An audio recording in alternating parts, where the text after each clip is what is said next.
No vídeo de hoje eu quero começar a falar sobre as armas poderosas em Deus. Eu retomo o texto de 2 Coríntios 10 e eu quero relê-lo para nós termos isso bem claro diante de nós. Então, 2 Coríntios 10, de 3 a 5, nós lemos: Porque, embora andando na carne, não militamos segundo a carne, porque as armas da nossa milícia não são carnais, e sim poderosas em Deus para destruir fortalezas, anulando nós sofismas e toda altivez que se levante contra o conhecimento de Deus e levando todo pensamento cativo, ou levando cativo todo pensamento à obediência de Cristo. Eu li 2 Coríntios 10, de 3 a 5. Paulo então diz que as suas armas são poderosas em Deus. E nós perguntamos, para poder responder à luz do texto, poderosas para quê? No verso 4 ele diz que as suas armas são poderosas para destruir fortalezas. Fortalezas de palavras, de argumentos considerados fortes e indestrutíveis. Metaforicamente, a expressão indica conceitos especulativos que se erguem contra a cruz de Cristo.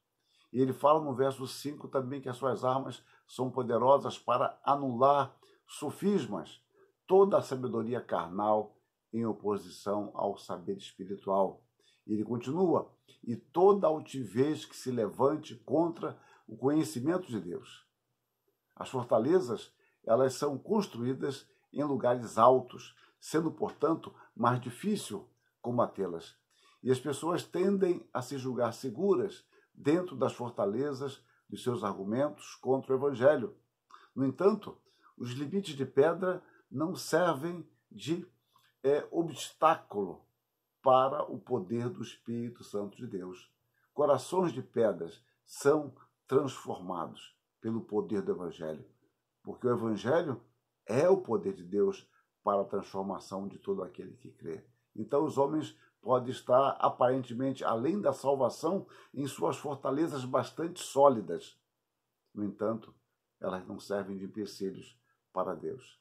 E Paulo diz mais no verso 5, levando cativo todo pensamento à obediência de Cristo.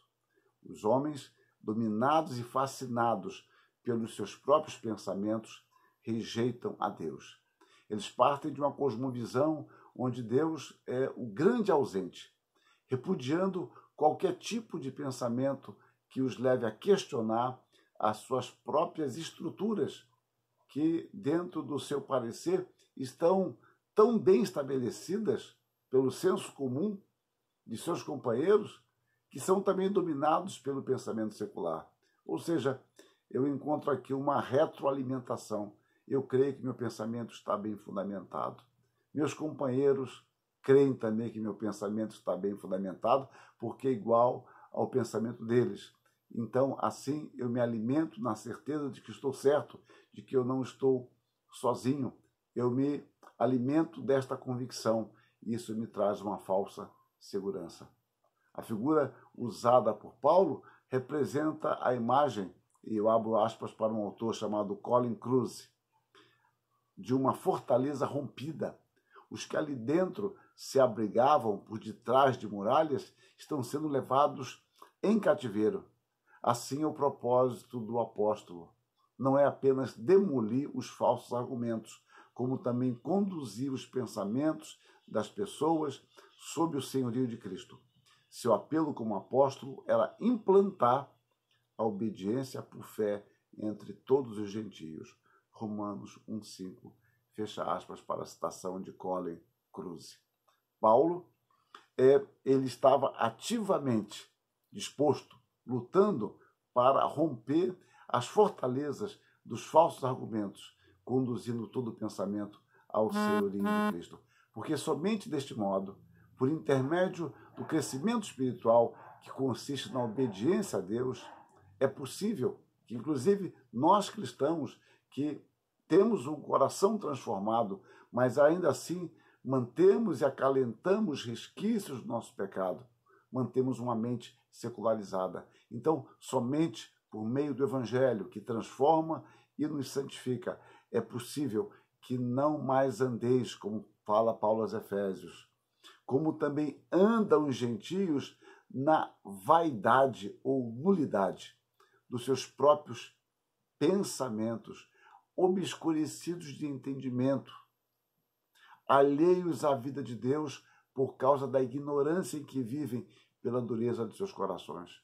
Paulo fala que Deus deu profetas, apóstolos, mestres, para que nos ensine, para que nós não mais sejamos conduzidos como éramos anteriormente e como andam os gentios na vaidade, na nulidade de seus próprios pensamentos, vivendo numa total ignorância, mas a si mesmo, ou ainda assim, se tendo por sábios.